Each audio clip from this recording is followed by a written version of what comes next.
আমি একটি প্রতিষ্ঠানে চাকরি করতাম, ওইখানে জানতে পারি সবটা হারাম ব্যবস্থা, তাই আমি চাকরি ছেড়ে দিয়েছি।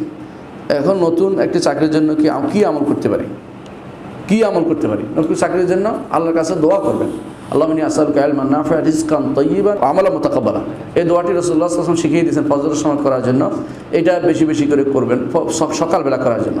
আর নিজে এমনি সরাসরি আমল যে ওয়াকিয়াত আমল এরকম না, যে কোনো আমল আল্লাহর কাছে দোয়া করবো, আল্লাহ যেন আপনাকে হালাল রিজকের ব্যবস্থা করে। আল্লাহুম্মা কফিনি বিহালালিকা আন হারামিকা, এই দোয়াটাও করতে পারেন। হিসনুল মুসলিমে এটা আছে, আপনি দেখে নেবেন, এটাও দেখে এটা পড়তে পারবেন আলহামদুলিল্লাহ।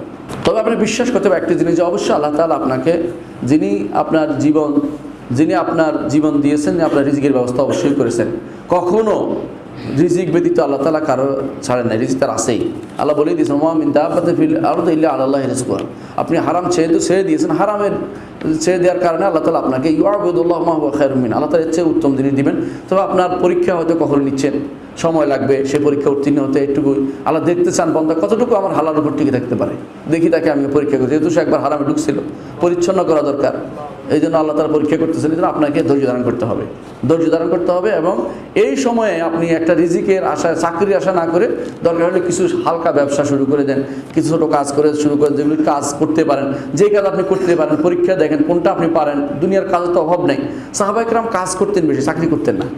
খুব রেয়ার চাকরি করতেন, 2-4 জন, বেশিরভাগ কাজ করতেন। তো আপনারা রাসূলুল্লাহ সাল্লাল্লাহু আলাইহি ওয়াসাল্লাম যেটা বলেছেন, আমালুর রাজুলি বিয়াদিহি, একজন মানুষ তার হাতের কাজ করা যেটা করছে বেশি উত্তম, হাতের কাজ করে যেটা কামাই করে।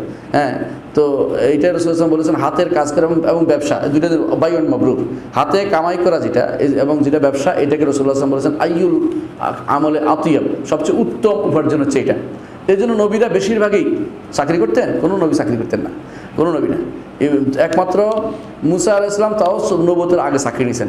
ইউসুফ আলাইহিস সালাম তিনি দায়িত্ব নিয়েছেন, ওনারা ক্ষমতা নিয়েছেন, কিন্তু এই কারণে বেশিরভাগ নবীরাই কাজ করতেন।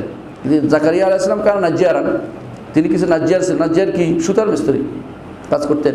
তারপর দাউদ আলাইহিস সালাম লোহার ছিলেন, কাজ করতেন। হ্যাঁ, তো এইভাবে আমাদের নবী ব্যবসা করতেন। তাহলে বোঝা গেল আপনি শুধু চাকরি আশা বসে থাকেন না, কিছু কাজ করেন, কিছু কাজ করলে আল্লাহ তাআলা বরকত দিবেন ইনশাআল্লাহ। কখনো কখনো কাজে যে বরকত হয়, ব্যবসা সে মানে চাকরিতে সে বরকত হয় না।